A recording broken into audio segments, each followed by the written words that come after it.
our person who is speaking to us today. Let me bring her up. Such a wonderful lady. Experience has been a very sad experience. And this is a lady that we have given time, really.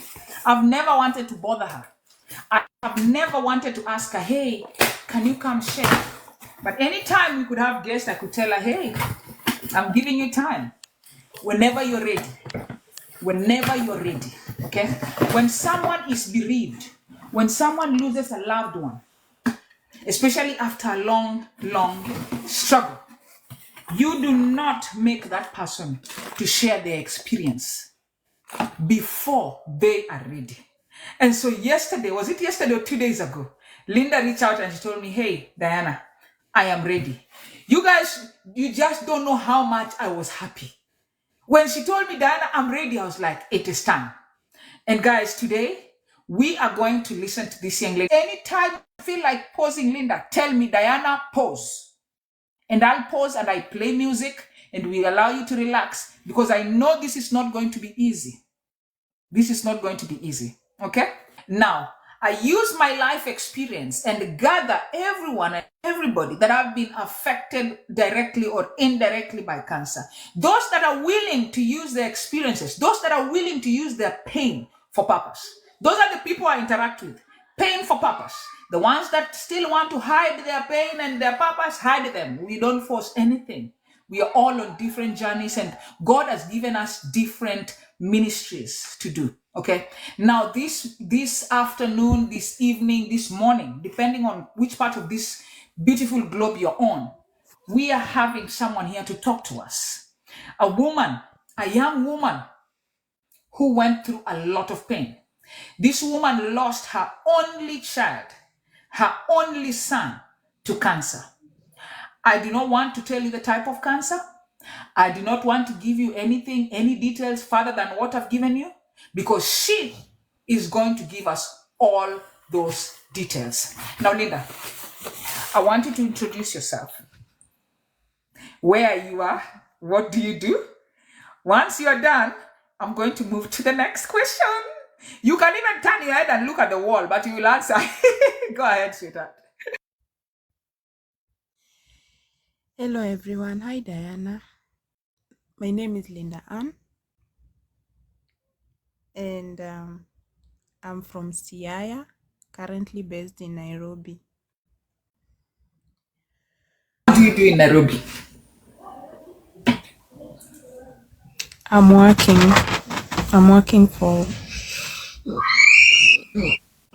I'm a house manager.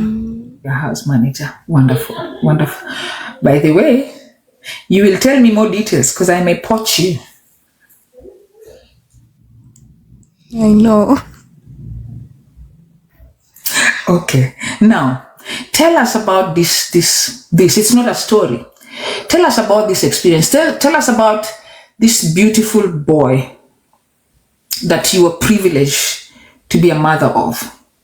When was this boy born? You know, some nice things about this boy. What do you remember?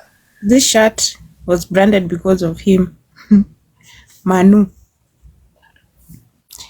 Emmanuel Austin was born 29th March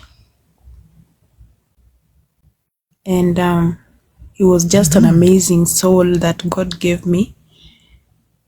And his 5 years with me has been like a lifetime to me. And he was just okay. He was born okay. He was big. When he was born, he was 4.4 kgs. He was so energetic, so bright. He was amazing. So, and this is also his birthday month, March. Yeah. So I sat down and thought to myself, why should I just hold on? Let me share this out with someone there. They can be having a child who have the same symptoms without them knowing, and they're still holding back. So I decided to reach out to you and tell you that, yeah, it is time. He was just okay until he turned 3, when he started having these headaches, constant headaches that doesn't, and you take him to different facilities, back at home. They'll tell you it's malaria, you treat malaria. They'll tell you it's typhoid, you treat typhoid. They'll tell you it's pneumonia.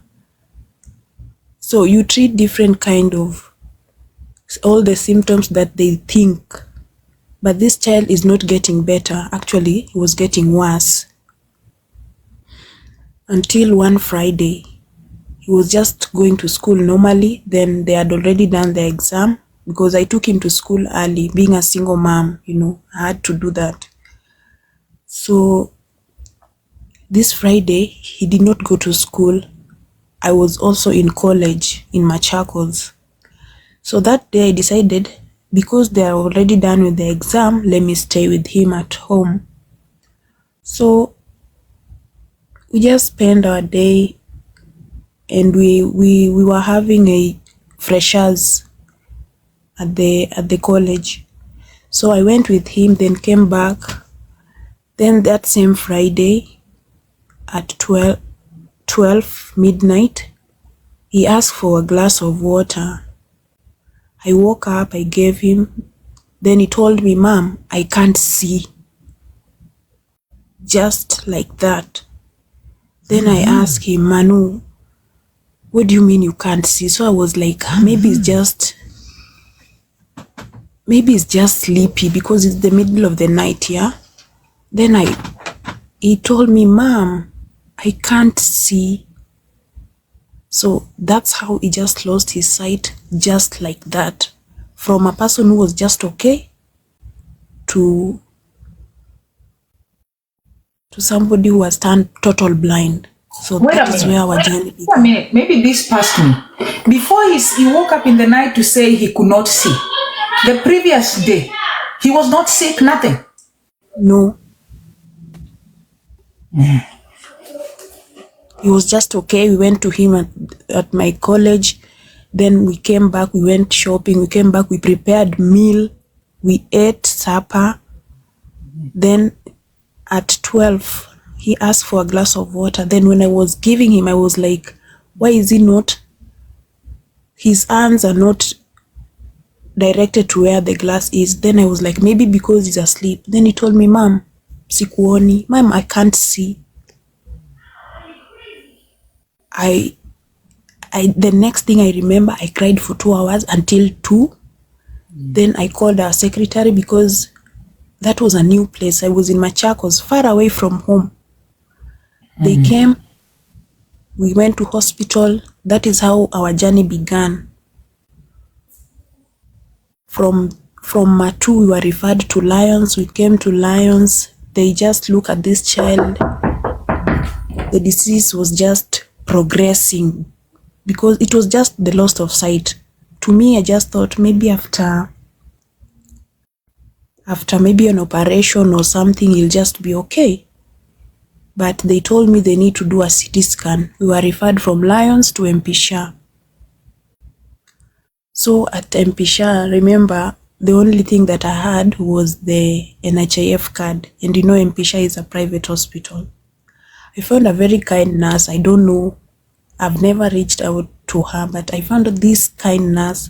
She told me, "I don't know what you're going through, but I'm going to help you through this." We were admitted at Mpisha. The child was attended to. Then a pediatric doctor came and told me, "Mama Emmanuel, I need you to be strong for you and Austin, because this is not just the loss of sight, because it cannot happen, because this child has not been sick. You get? It just happened suddenly." So that's how we were referred from Mpisha to Kenyatta.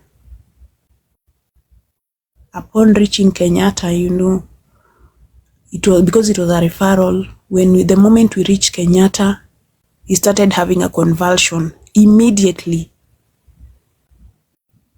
So I even asked the doctor, "Kwani was my son that serious?" Because I just thought it was just the loss of sight.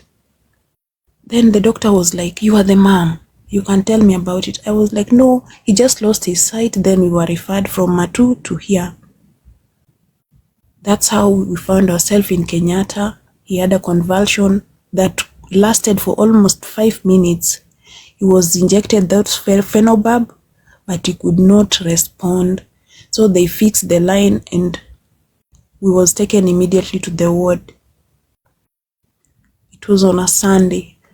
Very early in the morning on Monday, we were told that we need to go for CT because the report that we came with from Mpisha, I think they had already known that it's a tumor. So they did not tell me. Plus, I was still in panic. He just lost his sight. He cannot see. So it was a lot. Then all of a sudden, maybe the child is convulsing. It was a lot. It was like it happening, and I'm in state of denial, but I have to accept it. I have to walk with him in this journey, but it was just a lot on my plate. Then I was alone with him, just me and him, the two of us. So we were admitted. Then at Kenyatta, the CT scans, the MRIs, the biopsy, we were asked to take the test from different hospitals. Results came, boom, it was cancer. Then I was told Emmanuel has 2 types of cancer. Brain cancer, which they told me it's called neuroblastoma.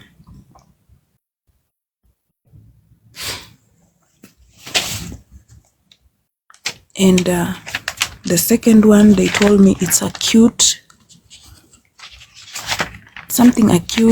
leukemia. Yeah, cancer of the blood.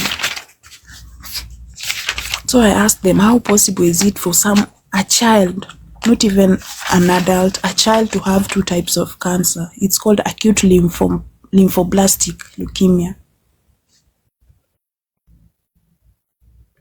So they told me it's possible because that's why he lost his sight. So the brain tumor has already metastasized. It has spread to various organs. That's why Emmanuel, my son, his journey of cancer just went from worse. It was not getting better. Yeah. Paying attention to symptoms. And I'm going to talk about, because for this case, she's reporting, her son just went from playing yesterday and blind the following day. Playing yesterday, blind the following day. Dollar bills, no other sign. No other sign. Okay? Other women would talk about, or other children, you may notice the eyes, going like that. When the eye changes, that also should be something to take you to the hospital. Okay? It's very important for parents especially to pay attention to the children. Another thing would be a child that continually complains about headache. Okay? Those are the only symptoms I can talk about because I don't know much about brain cancer. But now tell me, what happened after KNH, after the diagnosis, the official diagnosis? What happened next? Was NHIF paying everything to that point? No. NHIF only pays 2 operations and bed and these antibiotics and stuff, 4 chemos, and the rest you'll have to cater for. Immediately after diagnosis, Emmanuel, because it was on stage 4, it was advanced stage, we started chemo immediately. Like, they didn't waste time. They started chemo immediately. The first 4 cycles, then they told me that first 4 cycles are emergency chemo for him. Then after that, they went for another CT scan. After that CT scan, they changed another cycle again for him because it was not responding and the disease was just progressing.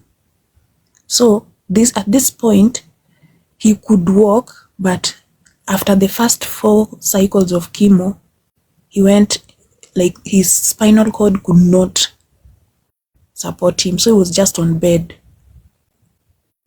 throughout. It has spread. He reached the right kidney was affected. Then the lungs. Yeah, the right kidney and the lungs and the spinal cord. Yeah. But the signs that he used to have while under treatment was the frequent headache, nose bleeding that could not stop.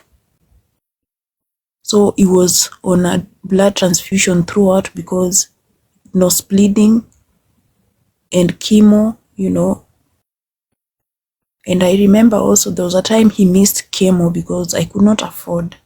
At some point, I even blame myself. Maybe if he had gotten the chemo, maybe, he could have been alive. Linda, and it is okay sometimes to blame yourself. But when you blame yourself, let it not last, because you look back as a mother, you did that which you could be able to do. Okay? Because when they tell you it is stage 4 and it has spread to vital organs, what they're doing at that time is they're doing what is called managing. They're doing management. Okay? And I know the situation in Kenya, and that's why I'm working. By then I'm working sometimes I go sleepless nights. I talk to you and I'm dreaming. And then you tell me go to bed. Because I'm trying hard to be able to find a way that makes diagnostics easy in Kenya. Okay? To speed the process. And also get some funds, especially for children, for treatment. So that children who have not lived some number of years can live. Because when you're given an adult and you're given a child, an adult like me has lived going 40 years.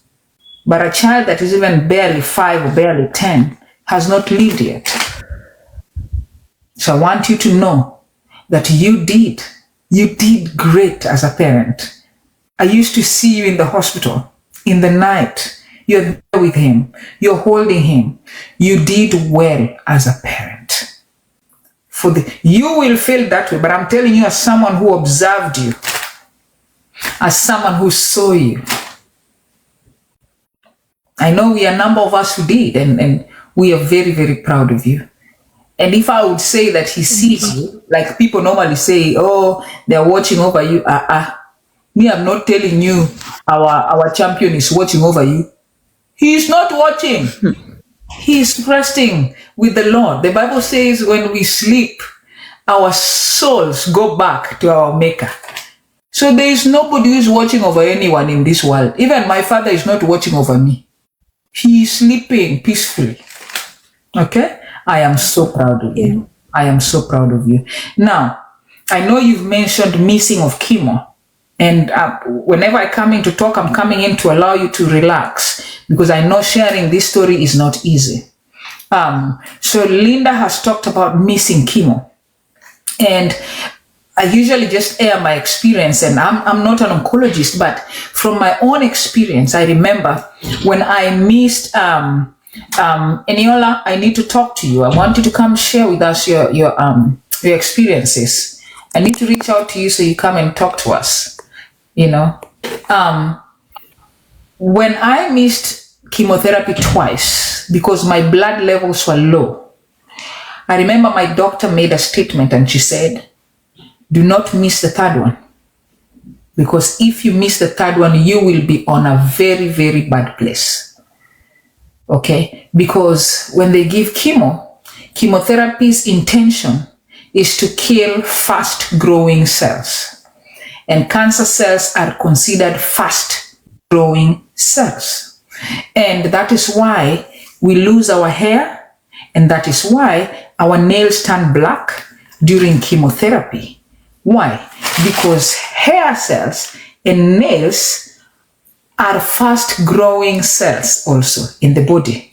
So when chemo is going, it is killing cancer, but it is also killing good cells on the body that grow fast. All right? And then again, that is why they say cancers that have low grades, low grade cancers don't respond that well to chemotherapy. That's why you'll find most of them, if they're early stage and they're low grade, they'll be told, you don't need chemotherapy. You don't need. Because chemotherapy may not even target them because they're slow growing. But people who have aggressive cancers, do you know the example? Me, who stands here every day. The tumor they found in me was aggressive. Do I want to cry about it every day? No. Do I want to think about it every day? No. What do? I live the moment. I know the tumor was aggressive. I know what an aggressive tumor means. But I believe in living the moment. So aggressive tumors respond very well to chemotherapy. Why? Because chemo identifies them quickly.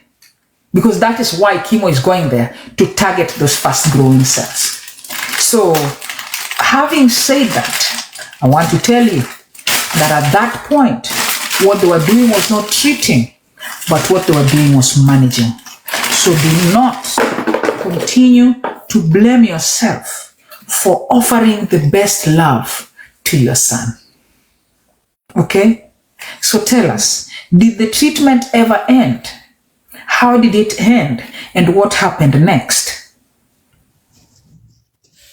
Well, after they saw that the chemos are not helping, they changed from the vein, because even his veins could not be visible. They tried the chemo pot, it collapsed, it failed. So they changed from vein to oral chemo that he has to take every day in the morning. But still, we could not even go home, because even through the oral, the side effects were still really hard on him. Yeah. How was he feeling during that time? He wasn't eating. They were giving him this food, it's like milk through the veins, because he was not eating anything. Remember, he has wounds on the lips. They were bleeding. On the trachea, if you could examine, there were wounds, so he could not eat anything. So they were just, he was on DNS, and the food that the nutritionist was preparing, it's like after the final product, you can think it was milk. So it was given after every 24 hours throughout. Talk to us about that nutritionist. Which hospital was that again? Was it still Kenyatta? Yeah, still Kenyatta. So the nutritionist was preparing special food for the baby? Yeah. So what then would you describe your experience with Kenyatta Hospital? They really tried for my son. At first, it was a lot, because I was still in denial and stuff. Then I remember when he missed the chemo, the only thing I had was my phone. I took this phone, I told the doctor, this is the only thing I have. If you can take this and give my son chemo, because this is the only thing I have.